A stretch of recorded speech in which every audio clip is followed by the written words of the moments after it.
10, 20, 30, क्या 40। कर रहे हैं आप? मैं क्या कर रही हूँ? मैं नोट गिन रही हूँ।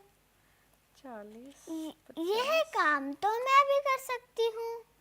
बुलवा दिया ना फिर से। नहीं, है तो आसान ही काम रुपए पैसे गिनने का, लेकिन आज हम इस बारे में खूब सारी चर्चा करने वाले हैं।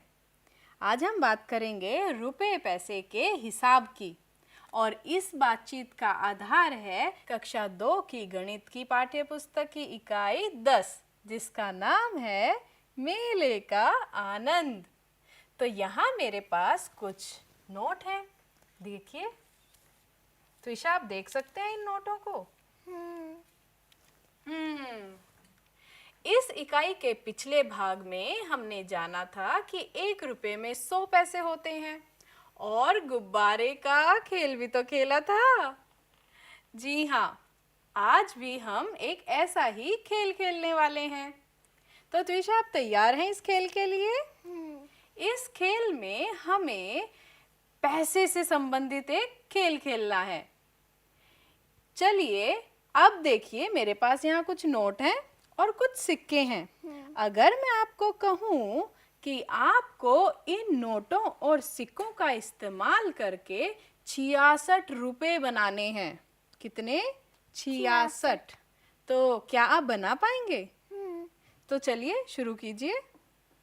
66 के लिए सबसे पहले आपको चाहिए एक 50 रुपए का नोट हाँ, और एक 10 रुपए का नोट ये हुए 50 और 10 60।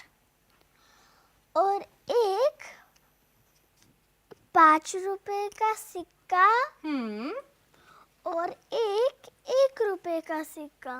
बिल्कुल ठीक। तो 50 और 10 हुए 60, 5 और 1 6, और 60 और 6 हुए 66। सही है? इसी तरीके से अगर मैं आपको कहूँ कि आपको 66 रुपए ही बनाने हैं, लेकिन एक नए तरीके से, तो आप किन नोटों का इस्तेमाल करेंगे? सबसे पहले 3 20 रुपए के नोट हम्म,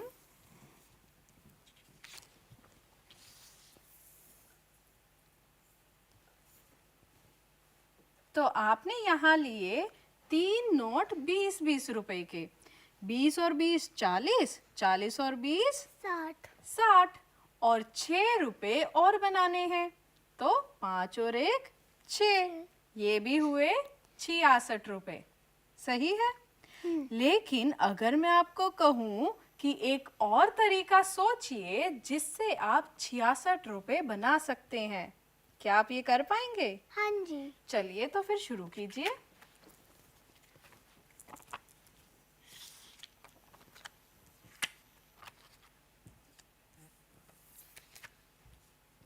अच्छा, तो अब की बार आप 10-10 के नोटों का इस्तेमाल कर रहे हैं। बढ़िया। अरे वाह! तो यहाँ त्विषा ने 10-10 के नोटों का इस्तेमाल किया है। कितने नोट हैं 10 के? 6 10, 20, 30, 40, 50 और 60। तो 60 रुपए तो ये हो गए। 6 रुपए और बनाने हैं आपको। मैं लूंगी 3 2 के सिक्के। अच्छा, तो इस बार आपने 66 रुपए बनाने के लिए 10-10 के 6 नोट और 2-2 के 3 सिक्के। तो ये भी एक तरीका हुआ 66 रुपए बनाने का। बढ़िया। तो बच्चों, आप अपनी पाठ्य पुस्तक में देखेंगे कि वहाँ एक चक्र बनाया हुआ है, और उस चक्र में दिखाया है कि आप 66 रुपए पूरे करने के लिए अलग अलग नोटों और सिक्कों का इस्तेमाल कर सकते हैं। तो आइए बढ़ते हैं अपनी अगली गतिविधि की ओर। अगर मैं कहूँ कि दी गई धनराशि को अलग अलग नोटों और सिक्कों की सहायता से आपको एक धनराशि बनानी है, तो क्या आप बना पाएंगे? हाँ जी। ये तो बहुत आसान है, लेकिन अब की बार सिर्फ धनराशि बनानी नहीं है, उसे आपकी पाठ्य पुस्तक की दी गई तालिका में लिखना भी है। क्या लिखना है इसमें? हाँ हाँ, लिखना है। इसमें आप लिखेंगे कि आपने कितने रुपए के कितने नोट और सिक्कों का उपयोग किया।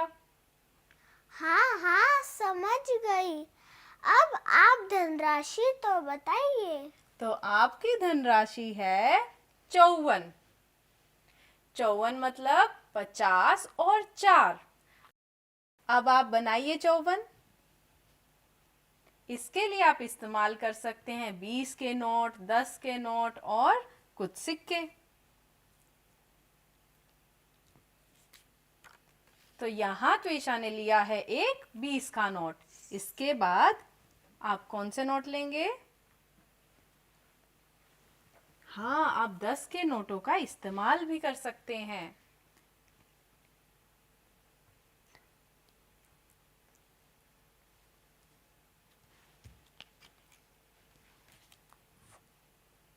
तो ये हुए 20 और 10 30 और 10 40। आपको बनाने हैं 50।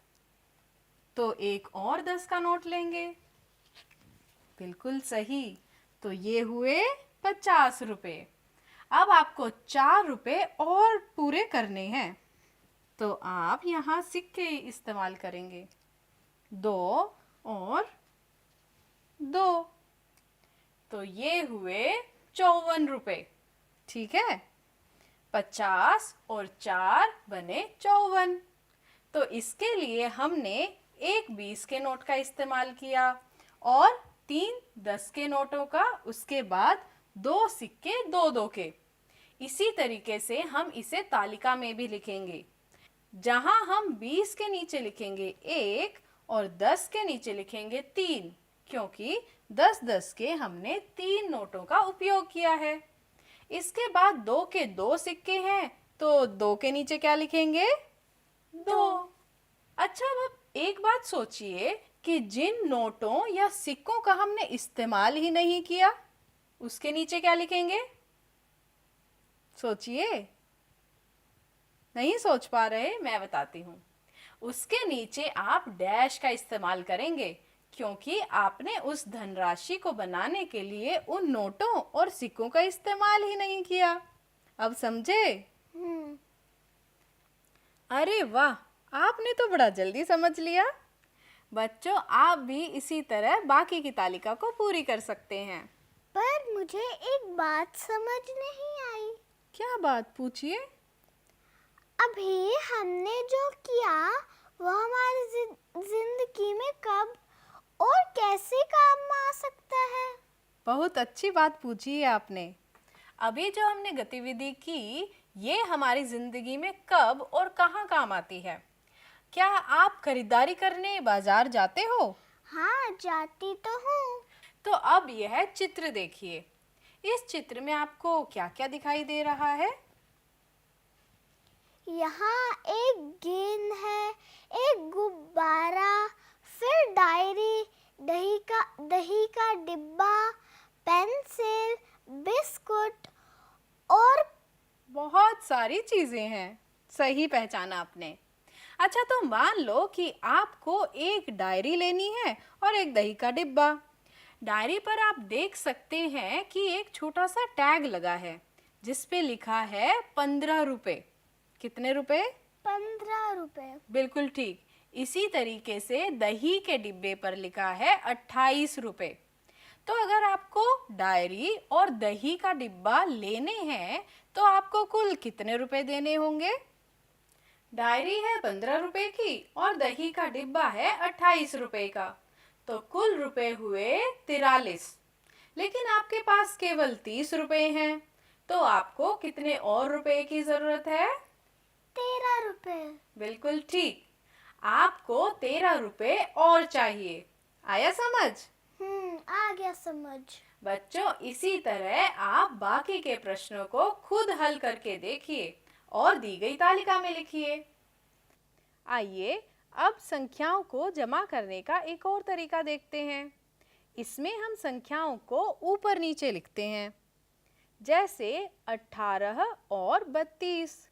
इन दोनों संख्याओं को जोड़ेंगे तो बनेंगे पूरे 50। आप इन संख्याओं को अपने खुद के तरीके से भी जोड़ सकते हैं। हाँ, हम अपने आप कर सकते हैं। बिल्कुल ठीक। अच्छा, ये तो हुई सीधी संख्याएं जोड़ने की बात। अगर मैं इसी तरीके से कुछ सवाल आपसे पूछूं तो आप हल करने का तरीका बता पाएंगे? हाँ, मैं कोशिश करूंगी। बढ़िया। तो पहला प्रश्न आपके लिए ये है। जयंत, जो एक लड़का है, जयंत ने 25 रुपए पेन पर और 40 रुपए कॉपियों पर खर्च किए। उसने कुल कितने रुपए खर्च किए? इसके लिए हमें दोनों संख्याओं को जमा करना है। बिल्कुल सही। तो 25 और 40 होते हैं 65। तो हमारा उत्तर है 65। बिल्कुल ठीक। बच्चों, 65 के साथ रुपए लगाना ना भूलें। चलिए अब अगला प्रश्न देखते हैं। मीरा के पास 43 रुपए हैं। कनिका के पास मीरा से 14 रुपए अधिक हैं। कनिका के पास कुल कितने रुपए हैं? इसके लिए हमें दोनों संख्याओं का क्या करना होगा? जमा। बिल्कुल सही। 43 और 14 हुए 57। तो हमारा उत्तर होगा 57 रुपए। बच्चों, अब समय है एक परियोजना कार्य का। जब आप अपने माता पिता के साथ बाजार जाएं तो खरीदी गई वस्तुओं की सूची बनाएं एवं खर्च किए गए पैसों का हिसाब लगाएं। इससे आपको समझ आएगा कि नोटों और सिक्कों का इस्तेमाल हम अपनी जिंदगी में कहाँ और कैसे करते हैं।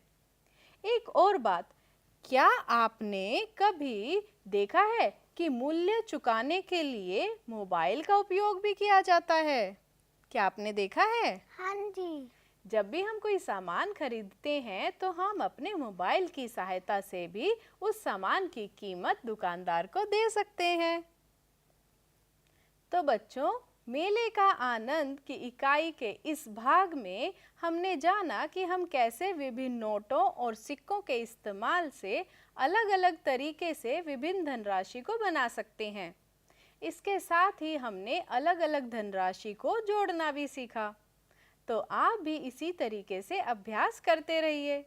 इसी के साथ मैं नीरज और मेरे साथ त्विषा त्विषा। करते हैं आपको नमस्कार।